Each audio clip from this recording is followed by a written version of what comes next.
सर्वदेश दशाकालेष्व्याहत पराक्रमा रामानुजार्य दिव्याज्ञा वर्धताम् अभिवर्धताम् रामानुजार्य दिव्याज्ञा प्रतिवासरम् उज्ज्वला दिगंत व्यापिनी भूयात् साहिलौक हितैषिणी.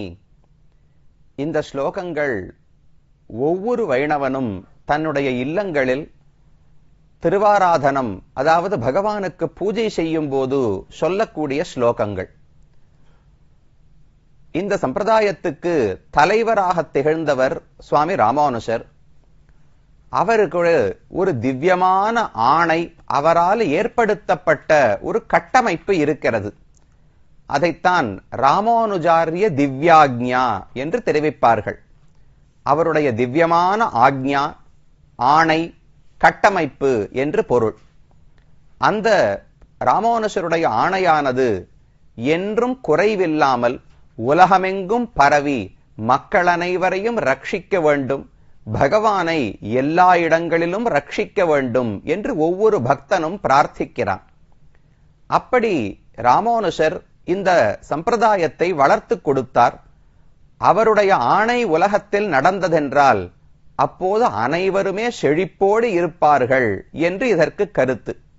பொதுவாக ஒரு நல்ல ஆட்சி என்றால் ராமராட்சி என்று சொல்லுகிறோமே, அதைப்போல் ராமானுஜருடைய ஆணையானது பிரதிவாசரம் உஜ்வலா, ஒவ்வொரு நாளும் ஒவ்வொரு வாரமும் வருஷமும் மேன்மேலும் பொலிவடைந்து திகந்த வியாபினி பூயாத், எல்லா திசைகளிலும் பரவ வேண்டும். அப்படி ராமானுஜர் ஆணை பரவியதென்றால் என்ன நடக்கும்? அதனால் என்ன நாம் பிரார்த்திக்கிறோம்? ஸ்ரீமன் ஸ்ரீரங்க ஸ்ரீயம் அனுபத்ரவாம் அனுதினம் சம்வர்தய. நாம் எந்த ஊரில் இருந்தாலும், எந்த பெருமாள் நமக்கு பிடித்த பெருமாளாக இருந்தாலும், நாம் பாசுரங்களை ஓதும் போது இந்த ஸ்லோகத்தை தான் சொல்ல வேண்டும். ஸ்ரீரங்க ஸ்ரீயம் அனுபத்ரவாம் அனுதினம் சம்வர்தய. ஸ்ரீரங்க செல்வத்தை எந்த தடங்களும் இல்லாமல் தினம் தினமும் நீ வளர்த்து கொடுக்க வேண்டும் என்று பகவானிடத்திலும் ராமானுஜரிடத்திலும் பிரார்த்திக்கிறோம். ஏன் திருவரங்கம் வளர்ந்தால் போருமா? மற்ற திவ்யதேசங்கள் திருவேங்கடமோ ஸ்ரீமுஷ்ணமோ திருவல்லிக்கேணியோ வளர வேண்டாமா என்றால், இது அனைத்துக்கும் மூலமாக ஆச்சாரியர்கள் அனைவராலும் போற்றி வணங்கப்பட்ட பெருமான் திருவரங்கநாதன். அதனால் அந்த திருவரங்கம் வாழ வேண்டும். அடியார்கள் வாழ அரங்க நகர் வாழ என்று சொல்லுகிறோமே, அரங்க நகர் வாழ்ந்தால்தான் அடியார்கள் வாழ முடியும். எப்பவுமே தலைநகரம் நன்றாக ரட்சிக்கப்பட்டால் தானே சுத்தி வாழக்கூடிய மக்கள் பயமில்லாமல் இருப்பார்கள். அதை போல திருவரங்கம் எப்போதும் வாழ வேண்டும். அங்கு பெருமானுக்கு எந்த குறையும் வரக்கூடாது என்கிற ஆசையோடு எத்தனையோ ஆச்சாரியர்கள் அந்த பெருமானை ரட்சித்து வந்திருக்கிறார்கள். நாதமுனிகள், ஆளவந்தார், பெரிய நம்பிகள், ராமானுஜர், இப்படி பல ஆச்சாரியர்களும் திருவரங்கத்திலேயே வாழ்ந்தார்கள் என்கிற சரித்திரங்களை எல்லாம் கடந்த பகுதியிலே பார்த்தோம்.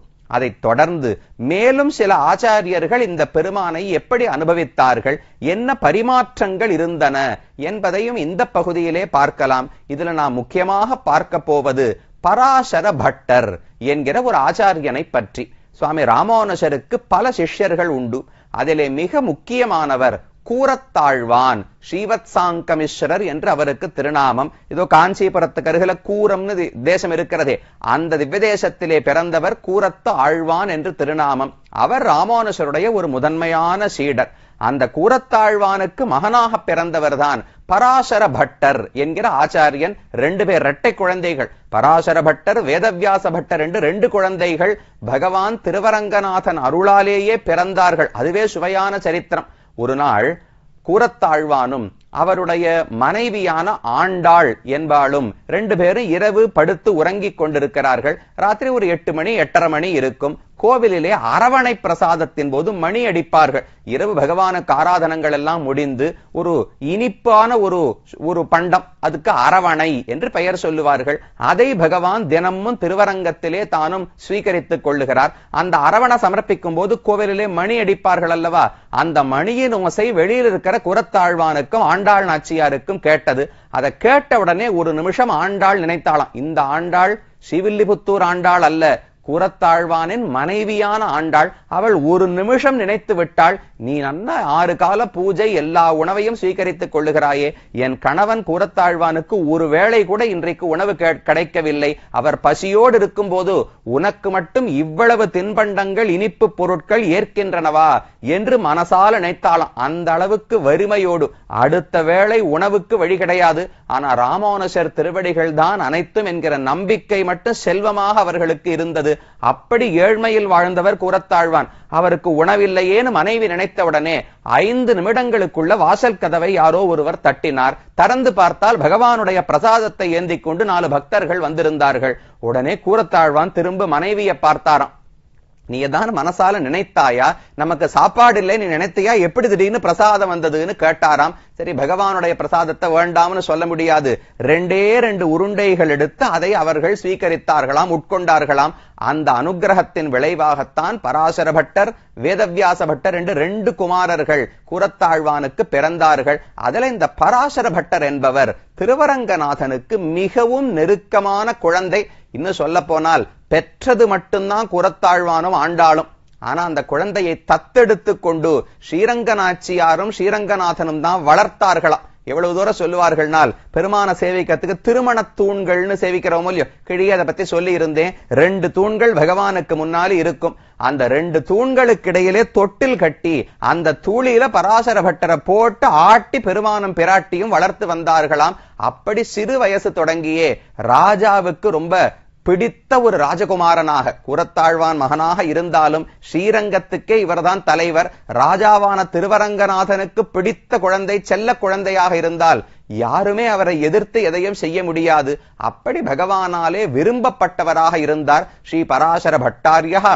ஸ்ரீரங்கேஷ புரோஹிதா, ஸ்ரீரங்கம் கஷேத்திரத்துக்கு புரோஹிதராக எப்பப்ப காப்பு கட்ட வேண்டும், துவஜாரோகணம் எப்ப நடக்கணும், மிருத்சங்கிரகணம் எப்போது நடக்க வேண்டும், கோவிலில் எப்பப்போது என்னென்ன உற்சவம் நடக்க வேண்டும் என்கிற கால அட்டவணை அனைத்தையும் அந்த பராசர பட்டர் தான் வகுத்து கொடுப்பார். தினமும் பகவானுக்கு முன்னால் இன்னைக்கு என்ன நாள், என்ன நட்சத்திரம்னு பஞ்சாங்கத்தை படிக்க வேண்டுமே, அந்த கைங்கரியத்தை அவர்தான் செய்வார். வேதம் ஓதக்கூடிய கைங்கரியத்தை அவர்தான் செய்து வந்தார். இதெல்லாம் பராசர பட்டருக்கு இருந்த பெருமை. இந்த பட்ட பராசர் என்கிற திருநாமமே பகவானால் சாற்றப்பட்டது. இது இவராக வைத்துக் கொண்ட இயற்பெயர் கிடையாது. பெருமான் ஒருமுறை பட்டருடைய பெருமையை பார்த்து உகந்து போய், உமக்கு பட்ட பராசரர் என்கிற பெயர் இருக்கட்டும்னு வழங்கினாராம். அதை தானே ஒரு இடத்துல பட்டர் சொல்லிக் கொடுக்கிறார். ஸ்ரீரங்க பர்த்ரா ஸ்வயம் பட்ட பராசரேதி பணிதகான்னு சொல்லுகிறார். அப்படி பகவானாலேயே ஸ்வீகரிக்கப்பட்டவர், எனக்கு குழந்தைன்னு சொன்னவர். ஆனா அவருக்கு என்னமோ ஒரு பக்ஷபாதம் உண்டு.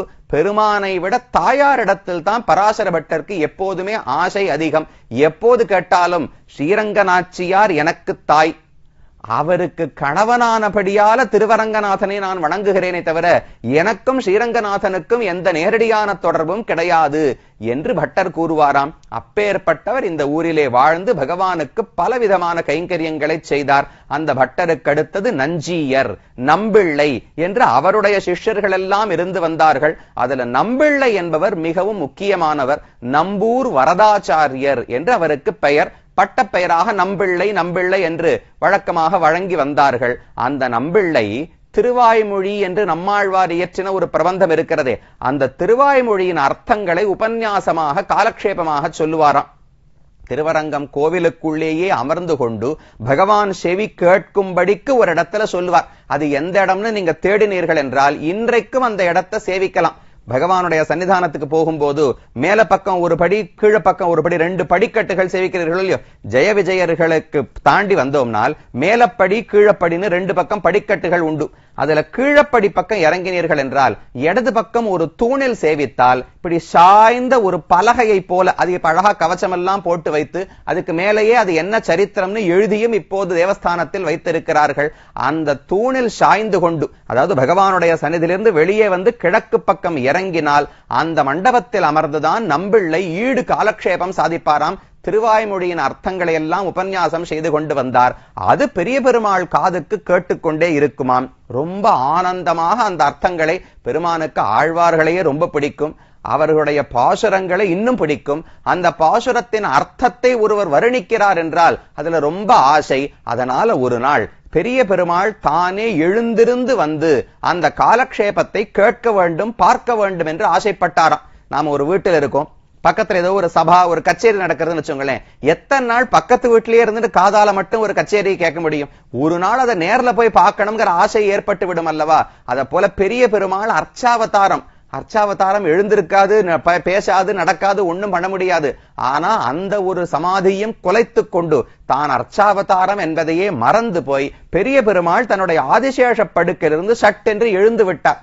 யாருமே கவனிக்கவில்லை. எல்லாரும் இந்த காலக்ஷேபத்தை கேட்டுக்கொண்டிருக்கிறார்கள். நம்பிள்ளை எவ்வளவு அழகான அமுது போல உபதேசிக்கிறார்னு கேட்டுக்கொண்டிருந்தவர்கள் பெரிய பெருமாள் எழுந்ததை யாருமே பார்க்கவில்லை.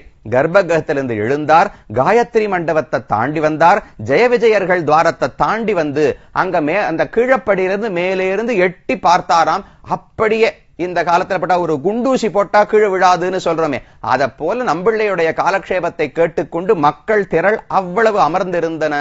அது அனைத்தையும் பார்த்து கொண்டு பகவான் எட்டி பார்த்தார். அப்ப திடீர்னு அந்த பக்கத்துல ஒரு திருவிளக்கு பிச்சன் கையில பந்தம் வைத்துக் கொண்டு பகவானுடைய சந்நிதியில கைங்கரியம் பண்ணக்கூடியவர் திருவிளக்கு பிச்சன் என்று அவருக்கு பெயர்.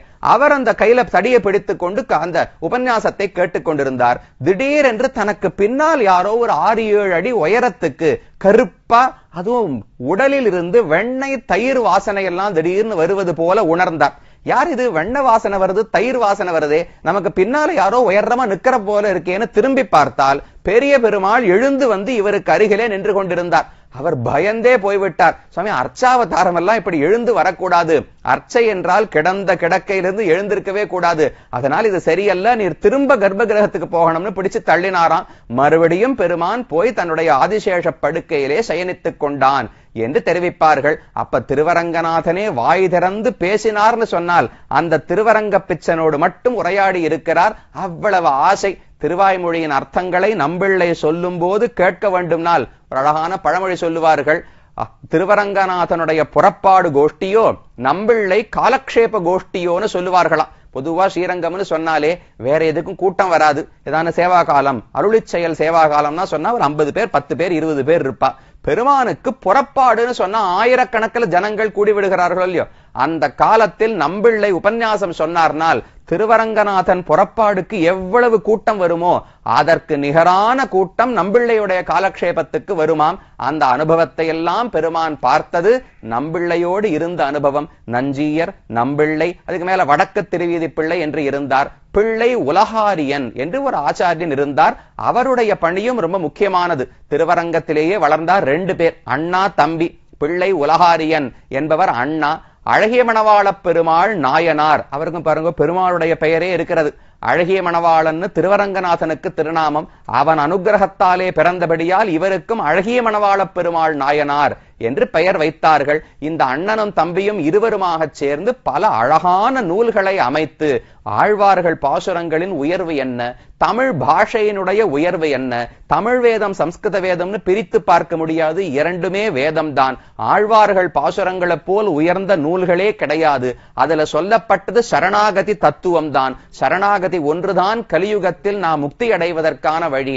அர்ச்சாவதாரம், அதை பத்தி ஆராய்ச்சி, இது என்ன உலோகத்தால பண்ணப்பட்டதா, மரத்தால பண்ணப்பட்டதா, இப்படி எல்லாம் ஆராய்வதே தவறு. அர்ச்சாவதாரம்னு சொன்னால் பகவானுடைய நேரடியான திருமேனி, அதைத்தான் நாம் பற்றி முக்தி அடைய வேண்டும் என்று எத்தனையோ பெருமைகள், பக்தர்களின் பெருமைகள், பகவானுடைய பெருமை, சரணாகதியினுடைய மகத்துவம், இது அனைத்தையும் அந்த 2 ஆச்சாரியர்களும் இயற்றிக் கொடுத்தார்கள். அது 2 பேர் வாழ்ந்தது. அது எல்லாவற்றையும் விட பிள்ளை உலகாரியன் செய்த மற்றொரு முக்கியமான தொண்டு இருக்கிறது. பகவான் திருவரங்கநாதன் 48 ஆண்டுகள் திருவரங்கத்தில் இருக்க முடியாமல், சில படையெடுப்புகளின் காரணமாக திருவரங்கத்தில் இருக்க முடியாமல் இங்கிருந்து புறப்பட்டு வெவ்வேறு ஊர்களுக்கு சென்றிருக்கிறார் 48 ஆண்டுகளுக்கு. அந்த சமயத்தில் இந்த பகவானை ரட்சித்து அவரை இந்த ஊரிலிருந்து வெளியே கொண்டு போய் காத்து கொடுத்தவர் பிள்ளை உலகாரியன். அது சுருக்கமாக பார்க்க வேண்டிய கதை கிடையாது. நிதானமாக என்ன நடந்தது, பகவானுக்கு இப்படி ஒரு இன்னல் வருமான் நமக்கு ஆச்சரியமா இருக்கும். அதே சமயத்தில் அப்போது வாழ்ந்த பக்தர்கள் எத்தனை தியாகங்களை செய்து இந்த பெருமானை ரட்சித்து கொடுத்தார்கள். அந்த நன்றி இருந்தால்தான் நாம் இன்றைக்கு சேவிக்கிறோம். அவர்கள் அன்றைக்கு காத்து கொடுக்காமல் போனால் நாம் எங்கிருந்து திருவரங்கத்தை சேவிப்பது, சென்று பார்ப்பது? அந்த நன்றி இருக்க வேண்டும். அதற்கு அவர்கள் என்னென்ன இன்னல்களை சந்தித்தார்கள் என்பதை அடுத்த பகுதியிலே பார்க்கலாம்.